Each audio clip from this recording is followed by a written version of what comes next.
Comment sortir de la crise des Gilets jaunes? Comment faire en sorte que de telles scènes de violence ne se répètent pas samedi prochain dans la capitale française? Le Premier ministre Édouard Philippe a consulté hier, entendu de nombreux responsables politiques lui demander un moratoire sur la hausse des taxes des carburants. Il souhaite rencontrer des représentants des Gilets jaunes ce mardi. Mais certains ont d'ores et déjà décliné l'invitation, quand d'autres affirment vouloir se rendre à Matignon. Revenant sur les violences de samedi, hier en commission sénatoriale, le ministre de l'Intérieur a défendu les choix sécuritaires à Paris et s'est engagé à renforcer les forces présentes dans la capitale en cas de nouvelles manifestations. Christophe Castaner a déclaré qu'il ne sacrifierait jamais la vie d'un policier pour assurer la sécurité d'un monument, même aussi symboliquement puissant que l'Arc de Triomphe. Sur le plan des solutions politiques, un premier geste important de l'exécutif semble imminent. Le président Emmanuel Macron a annulé sa visite officielle en Serbie.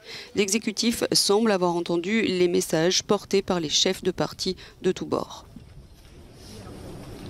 Il faut que le gouvernement, dont on a vu, et surtout le président de la République, qu'il était parfois un peu loin des réalités vécues par les Français, entende. Et si nous recevoir ça a du sens, c'est pour entendre. Ça va exploser si vous ne reculez pas maintenant et s'il n'y a pas un moratoire sur les taxes sur l'essence.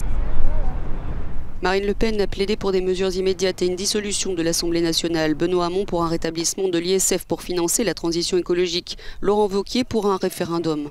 En marge, les ambulanciers sont eux aussi mobilisés pour réclamer la suspension de la réforme des transports sanitaires. Les agriculteurs comptent aussi manifester la semaine prochaine contre les hausses des taxes agricoles. Le mouvement des Gilets jaunes fait tache d'huile en France.